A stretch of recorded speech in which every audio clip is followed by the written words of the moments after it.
Então, uma boa noite a todos. Sejam todos muito bem-vindos ao primeiro sábado do mês de junho de 2021. Hoje, dia 5, estamos agradecendo a Jesus, a Maria Santíssima e a nossa mentora espiritual, Ivone do Amaral Pereira, mentora de nossa reunião. A nossa casa, ela realiza já há décadas 2 reuniões de socorro aos suicidas. A deste primeiro sábado e a outra que acontece no segundo sábado. Todas essas duas reuniões estão interligadas. É como se fizesse parte de uma só reunião. E todos nós hoje estamos vibrando e irradiando por todos aqueles que suicidaram e estão recebendo o amparo da espiritualidade e, em especial, rogando ao coração de Maria Santíssima, através dos seus legionários, os servos de Maria, o auxílio a todos os encarnados que estão com a ideia do autoextermínio. Que Maria Santíssima, em nome do Cristo, possa nos abençoar e amparar a todos esses corações. Nós fazemos a leitura sequencial da obra Memórias de um Suicida, através do médium ou da médium Ivone do Amaral Pereira, pelo espírito Camilo Cândido Botelho. E atualmente nós encontramos na terceira parte, quem é do livro velho, edição mais antiga, dentro do capítulo intitulado Homem, conhece-te a ti mesmo. Quem tem o livro novo, ele não tem essa divisão de primeira, segunda e terceira parte, os capítulos são corridos. Pelo que me parece, deve ser o capítulo 18, só não sei qual página que nós vamos ou que está. Dentro deste capítulo, Homem, conhece-te a ti mesmo, um grupo de suicidas, 200 entidades, que haviam recebido tratamento no hospital dessa grande cidade que acolhe os suicidas, após passarem um período, eles tiveram uma reunião com o diretor espiritual da região hospitalar da cidade, endereçando a eles, vejam bem que caso interessante, a condição de escolher. Se, a partir daquele momento, eles quiserem preparar para reencarnar ou continuar a trabalhar, a se fortalecer mentalmente, agora, não na região hospitalar, mas numa região da cidade Esperança, é o nome da cidade, dessa colônia. A região hospitalar chama-se Hospital Maria de Nazaré, onde acolhe todos os suicidas. E dali, eles poderiam ir para a cidade universitária. Muitos preferiram reencarnar. E outros gostariam de seguirem aprendendo, se fortalecendo. 200 entidades fazendo parte deste grupo, ao qual encontra-se o Camilo, adentraram a cidade universitária. E lá foram recebidos pelo diretor da cidade, chamado Sóstenes. E Sóstenes apresentou para eles uma espécie de programa, de cronograma, de como, a partir daquele momento, eles iriam receber o amparo, o auxílio da espiritualidade. 3 professores foram apresentados a eles, e os 3 professores iriam levar a eles, lecionar a eles 6 matérias. Iam dividir em 6 matérias e iriam estudar. Dentre elas, a primeira, que durante 2 anos seguidos, quase que diariamente, com Aníbal de Silas, moral cristã, estudando o Evangelho de Jesus. E a partir do estudo do Evangelho de Jesus, Aníbal de Silas foi mostrando também a eles várias fases pelo cristianismo e antes do cristianismo, dentro do conceito religioso, teológico, até o momento presente atual. Não o nosso, ok? Porque nós estamos no ano de mais ou menos 1906 para 1907, quando eles adentram a cidade universitária. Então, se nós contar, vamos pegar aqui 1907, eles estavam 2 anos direto com Aníbal de Silas e depois passaram a ter aulas com os outros 2 professores, Souria Omar e Epaminondas de Vigo, o nome dos mesmos. Eles estudaram, então, 2 anos direto, poderíamos colocar aqui, que nós estamos mais ou menos por volta do ano de 1909. 1909. 111 anos atrás. É bom que nós lembremos disso. E após os 2 anos de estudo de moral cristã, eles continuaram estudando moral cristã com Aníbal de Silas, mas agora também iriam dividir com os outros 2 professores. E neste capítulo, O Homem Conhece-te a Ti Mesmo, agora eles estão com Epaminondas de Vigo. E Epaminondas de Vigo, trabalhando no campo da psicologia, dentre as matérias que eles estavam estudando, está a psicologia transcendental. Olha, 1909, trabalhando na psicologia transcendental. E hoje nós sabemos o quanto tem sido importante a psicologia, a psiquiatria, a psicanálise para cuidar, para trabalhar conosco aspectos da saúde mental. Pois bem, o Epaminondas de Vigo, ele chama um desses 200, coloca ao centro, e lhe faz a seguinte pergunta: por que suicidou? Ele tenta fugir, característica comum de todo suicida. E que serve de exemplo para todos nós. Não assumirmos a nossa realidade e termos a coragem de respondermos por aquilo que fizemos, no caso de errado. Porque quando fazemos o bem, nós soltamos até holofotes. Mas quando se trata de fazer algo errado, nós tentamos esconder, camuflar. E para a espiritualidade, não existe nada que fique escondido ou oculto.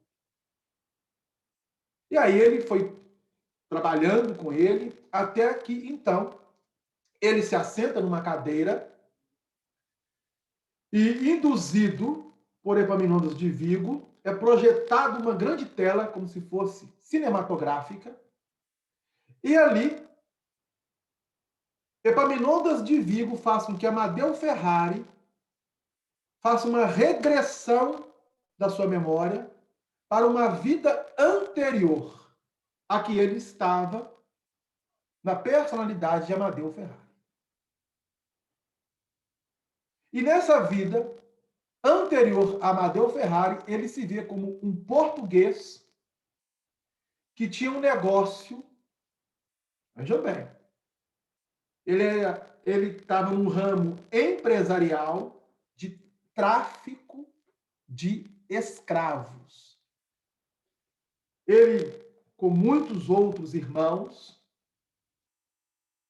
faziam de forma clandestina o transporte de escravos que saíam de várias regiões da África para os continentes americanos, no caso, o continente norte-americano e aqui na América do Sul. E ele, então, se estabelece no Brasil, este português, e fica muito rico. E ao ficar muito rico, ele retorna para Portugal. E, ao retornar para Portugal, ele casa-se, ele constitui família, depois vem a desencarnação. E ao desencarnar, ele é levado para uma região de trevas inferiores. E ali recebe como consequência as ações mediante os seus próprios atos. Fora perseguido, maltratado, obsidiado por muitos daqueles negros, irmãos nossos, que foram escravizados, açoitados, maltratados e muitos mortos por este irmão. Amadeu Ferrari, então, ele é acolhido por um desses escravos. E ao ser acolhido por um desses escravos, é programado para ele uma reencarnação no Brasil. Agora, com a personalidade de Amadeu Ferrari. E quando foi se aproximando, mais ou menos, a idade que ele tinha, quando ele cometeu algo nefasto contra este irmão que o acolheu, com a filha deste irmão que era escrava, ele passou a ter problemas de natureza física. Ele teve um câncer na garganta. Mas ele trabalhava em um banco, era diretor de um banco, estava noivo, e quando ele descobre o câncer, ele oculta da noiva, oculta de muitos, sabe que haverá poucos anos de vida, ou quiçá, meses. Ele planeja um roubo. Que roubo? Dos próprios clientes do banco onde ele era diretor. E ao retirar o dinheiro, ele faz uma viagem com a noiva. Aproveita, gasta. Quando ele retorna, pensando que estava isento de tudo, ele é preso pelas autoridades que haviam descoberto o seu crime. E já apresentando a debilidade do câncer que cada vez mais foi se agravando, a noiva, então, tem uma grande decepção, se separam, e na cadeia ele se enforca, se suicidando. Estando agora no plano espiritual, assentado naquela cadeira onde Epaminondas de Vigo está projetando nessa cela cinematográfica as duas personalidades, a de Amadeu Ferrari e a do português anterior à reencarnação como Amadeu Ferrari, para justamente trabalhar com ele causas que o levaram a cometer o suicídio, a fim de que ele pudesse realizar uma aferição em si mesmo e continuar a sua posição como espírito, mediante a evolução com dignidade. E como faria isso? Primeiro, reconhecendo o seu erro, mostrando a sua verdade e assumindo a responsabilidade consigo mesmo e diante da própria lei divina de reparar. Não é tão simples. Não é tão fácil. Porque muitos de nós que aqui nos encontramos não temos ideia precisa, concisa, de que realizamos em outras existências. Podemos até ter alguma noção vaga, mas precisão não sabemos. Então não podemos julgar quem quer que seja. Porque a lei divina, mediante ação e reação, causa e efeito e reencarnação, mostra-nos com sabedoria que enquanto não quitarmos o último iota, ou i, ou j, como fala Jesus, o último ceitil, a nossa consciência não estará em paz. Então, este livro, Memórias de um Suicida, é um livro de uma profundidade, uma grandeza, que faz com que nós reflitamos a nossa atual existência. E aí, uma das grandes cenas que ficou marcada, veja bem, o Amadeu ali assentado, projetando a sua história como se fosse um grande filme, e todos os outros 199 ali presentes, vendo as cenas, e muitos deles questionando a si mesmos: o que será que eu fiz também? O que eu poderia ter feito? Epaminondas, ele escolheu Amadeu, mas o exemplo de Amadeu estava servindo para todos, assim como para nós, que aqui nos encontramos. E uma das questões que Amadeu Ferrari fez foi abusar de uma escrava com mais ou menos 12 para 13 anos. Abusar, nós sabemos o que ele fez. E essa escrava, depois deste abuso, ela engravidou. E ela tinha pais. Não querendo que os seus pais soubessem que ela fora desonrada pelo Senhor e estava grávida, ela se suicida.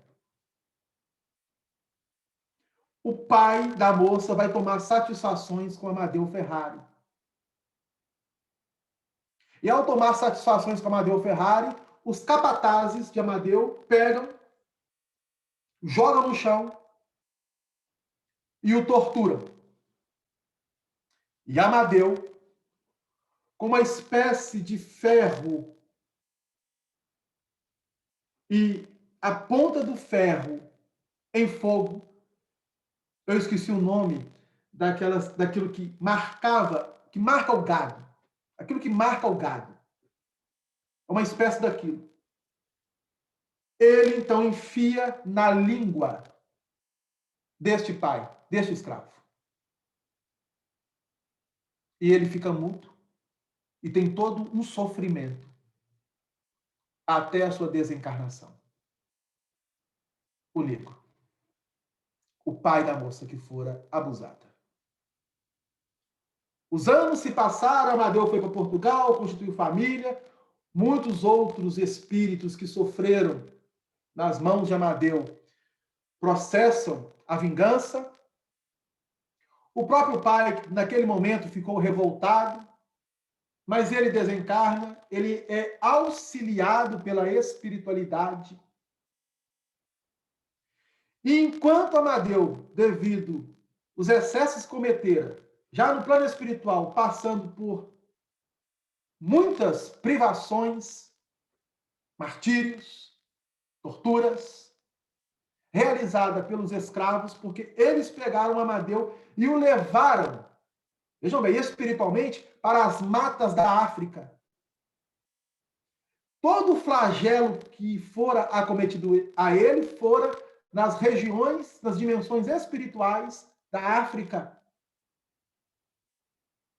E ali, já exaurido nas suas forças,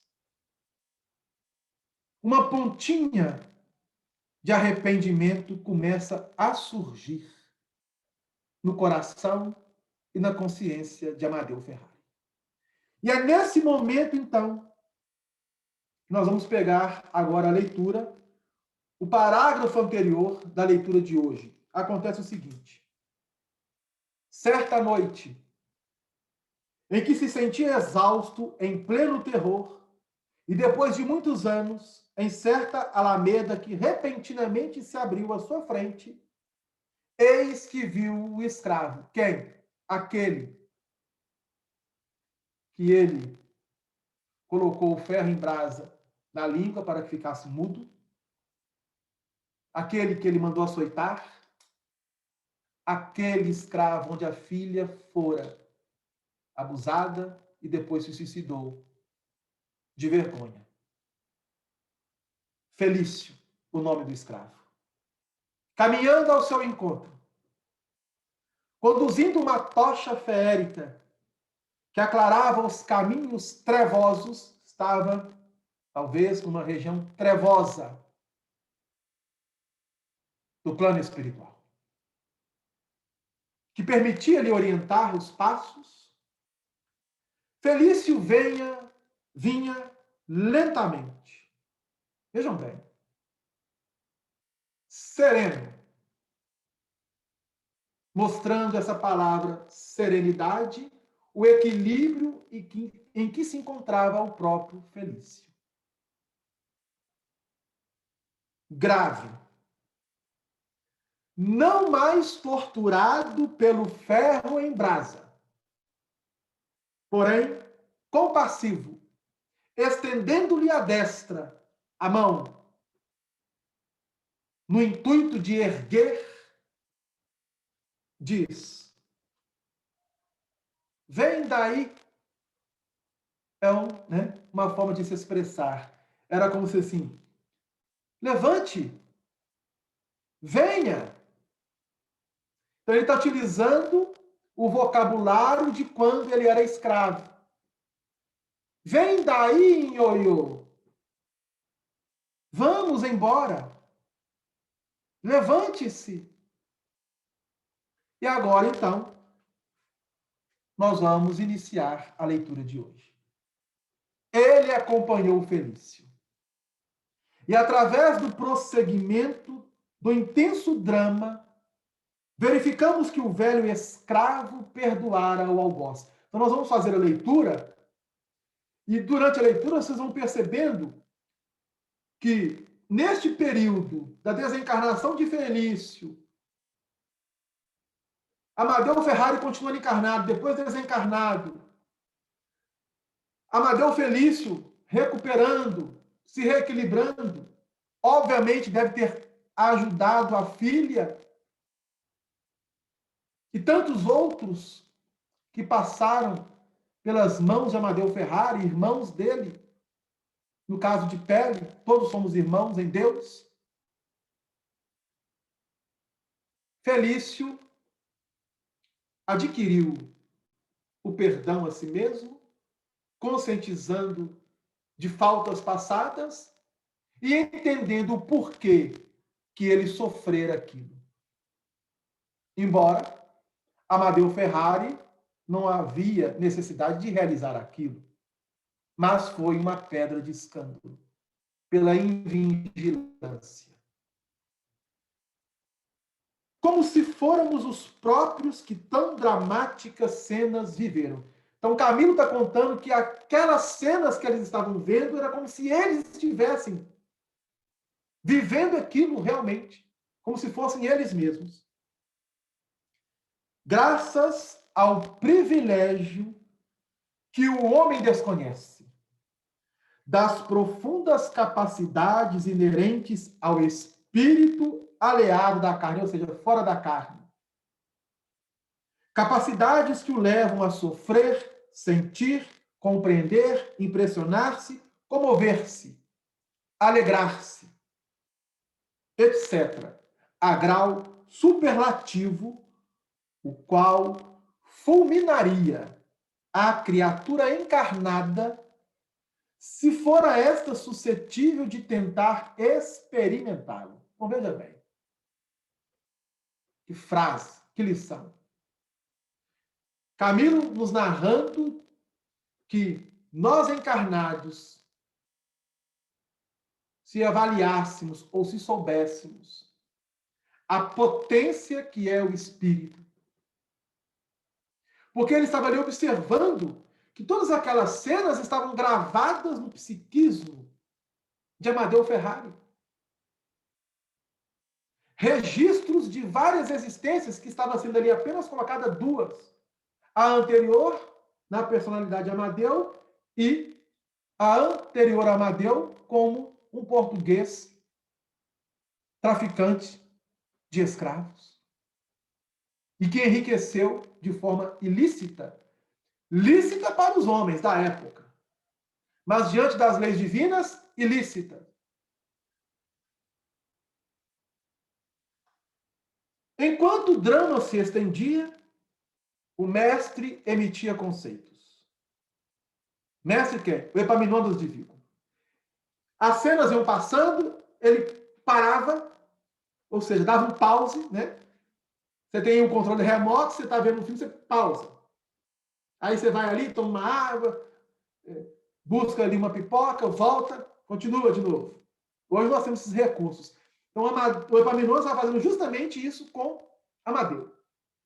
Naqueles momentos que ele pausava a mente de Amadeu, a tela parava e ele falava, fazia comentários em torno daquela situação, analisando o perfil psicológico e como que este perfil psicológico afeta, trabalhando isso para com todos. Levantando a psicologia das personagens apresentadas, assim lecionando com sabedoria a tese magnífica à luz da ciência sagrada em que nós iniciávamos. Que ciência sagrada? A ciência espiritual. Sagrada porque essa ciência espiritual precisa estar associada à moral cristã. E acrescentou Severo, como arrematando a série de pequenos discursos que o passado espiritual de Amadeu provocara, vibrante, no diapasão enérgico que tão bem traduzia o caráter inquebrantável que afrontara o suplício do fogo por amor à verdade. E aí, quando terminou as cenas, ele, como se diz, interrompe, Amadeu toma a sua posição mental, faz com que Amadeu agora ouça com atenção e todos aqueles, dizendo assim, veja bem, o que Epaminondas de Vigo vai dizer? As sociedades brasileiras. Ele está falando do Brasil. As sociedades brasileiras de todas as regiões, de todos os estados que compõem o Brasil. Norte, sul, leste, oeste. Meus caros discípulos, sofrem hoje, nós estamos em 1909, mais ou menos, né? Já passou 111 anos dessa fala de Amadeu Ferrari, de Epaminondas de Vigo. 111 anos, mais ou menos. Para 110 anos. Para 112 anos. Sofrem hoje e sofrerão ainda por espaço de tempo que estará ao seu alcance o dilatar ou reprimir as consequências das iniquidades que, em pleno domínio da era cristã, permitiram fosse cometidas em seu seio. Refiro-me, como bem percebeis, à escravização de seres humanos, tratados por elas com maior rigor do que o eram os próprios animais inferiores, para a extração de posses e haveres que lhe facultassem o gozo e o império das paixões. Se não foi crime individual, e sim coletivo, será a coletividade que expiará e reparará o grande opróbrio, o grande martírio infligido a uma raça, aos negros, à etnia, carecedora do amparo fraternal da civilização cristã. Veja bem, o Brasil foi descoberto em 1500. Quando ele coloca civilização cristã, ele está falando para nós que em 1500 a religião dominante à época, mediante a civilidade já desenvolvida em todo o planeta, tinha como dever amparar e solidarizar com todos aqueles que eram acometidos dos mais diversos abusos, entre eles a escravidão.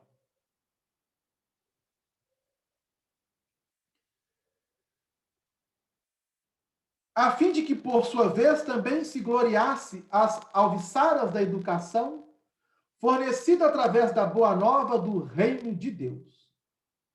Sob os céus assinalados pelo símbolo augusto da iniciação, como do cristianismo, a cruz ressoa ainda, ecoando aflitivamente na espiritualidade os brados angustiosos de milhares de corações torturados que, durante o dobar dos decênios, dos séculos, se compungiram ante a infâmia de que eram vítimas.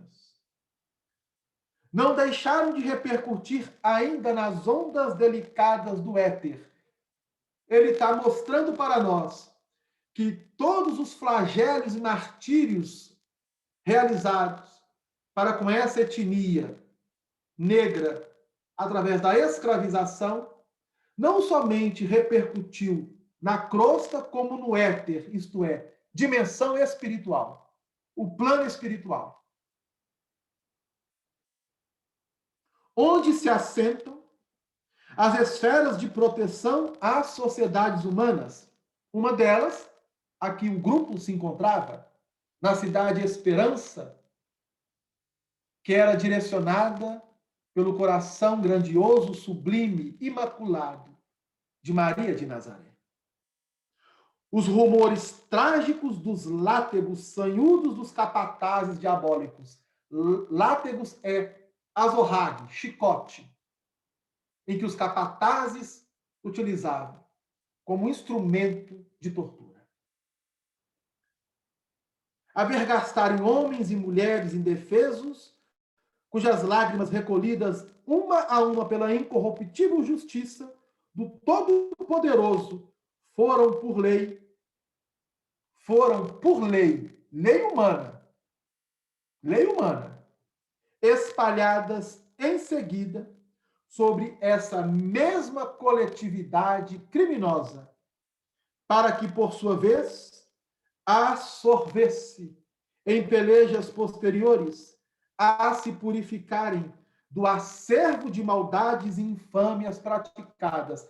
Então, ele está falando e mostrando para nós vários princípios que hoje a doutrina espírita nos ensina. Os 15 princípios que fundamentam a doutrina espírita, dentre eles, livre-arbítrio, lei de causa e efeito, reencarnação, perispírito, plano espiritual, vida futura, a mediunidade, sem falar de Deus, Jesus, Espírito, da influência que os espíritos exercem, da imortalidade da alma, que agora eles estavam convencidos, aquele grupo de suicidas, que até então, antes de cometerem suicídio,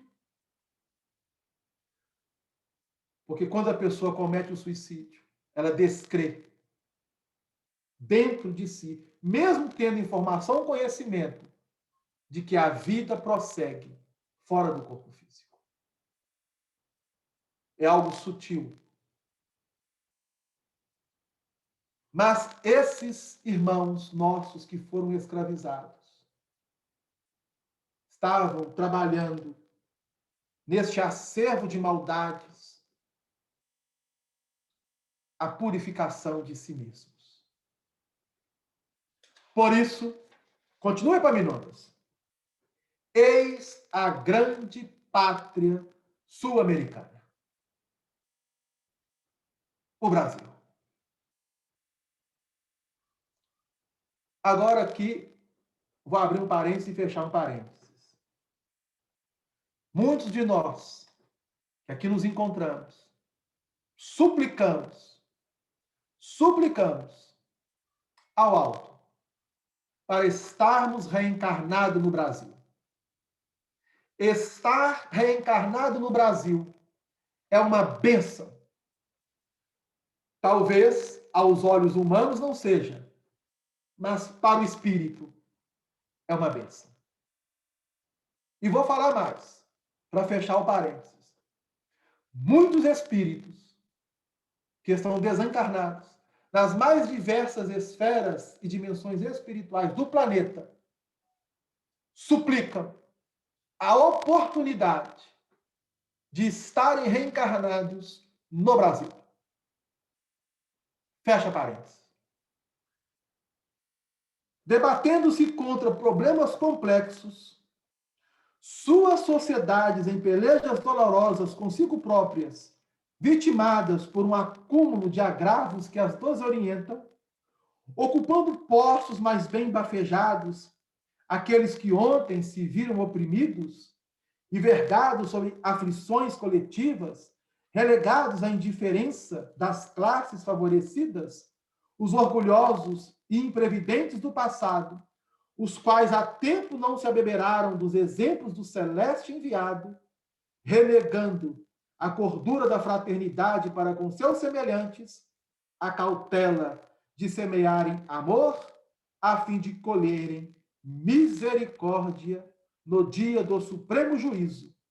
E assim prosseguirão até que a voz celeste dos missionários do Senhor as oriente para a finalidade apaziguadora, no trabalho sublime da reconciliação individual por amor do Cristo de Deus. Ó vós, discípulos, que presenciais os dramas antigo e moderno vividos por Amadeu Ferrari.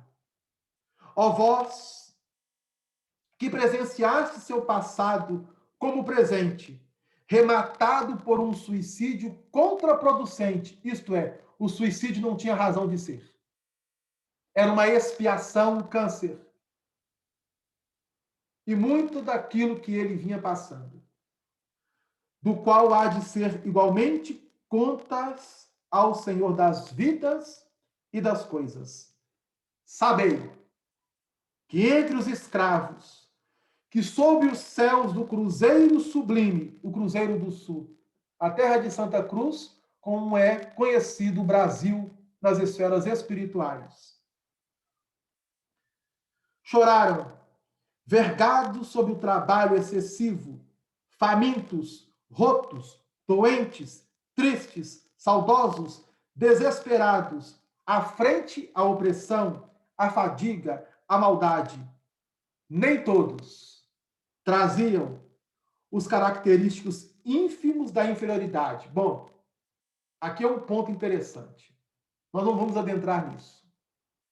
Porque houve uma miscigenação de espíritos bem rudimentares, do ponto de vista moral e espiritual, com espíritos já cujas experiências reencarnatórias haviam trabalhado conceitos de civilidade. Pois bem, houve essa miscigenação. É o que ele está dizendo. Agora vejam bem. Grandes falanges de romanos ilustres. Ele está apenas dando um apontamento. Obviamente, reencarnou e reencarna no Brasil espíritos advindos de várias civilizações do planeta. Mas aqui ele está mostrando para nós grandes falanges de romanos ilustres do Império dos Césares, de patrícios orgulhosos, de guerreiros altivos, a autoridade das hostes de Diocleciano, como de Adriano e Maxêncio, dolorosamente arrependidas das monstruosas séries de arbitrariedades cometidas, em nome da força e do poder, contra pacíficos adeptos do Cordeiro Imaculado, pediram, suplicaram reencarnações na África. Epaminondas está falando-nos que durante o período do cristianismo nascente e após os apóstolos, discípulos semearem os ensinamentos do Cristo nos mais diversos solos do planeta, imperadores que viveram a época deste cristianismo nascente, e todos aqueles que com eles compunham falanges, no caso aqui de romanos, patrícios, ao chegar no plano espiritual, durante um bom tempo, de outras reencarnações, aí conta-se o intervalo, suplicaram para purificarem o espírito, burilar o espírito, apaziguar a consciência, reencarnações na África. Nós temos aqui 3 nomes. Diocleciano foi o imperador romano que imperou no ano de 284 a 305 da era cristã. O imperador Adriano, que imperou do ano 117 ao ano 138 da era cristã. E o imperador Maxêncio, ou Magnécio, que imperou como imperador romano do ano 306 ao ano 312 da era cristã. Então, muitos desses espíritos que combateram e que torturaram os cristãos suplicaram o retorno para limpar a consciência nas regiões da África infeliz e desolada, a fim de testemunharem novos propósitos ao contato de expiações decisivas, fustigando assim o desmedido orgulho que a raça poderosa dos romanos adquirira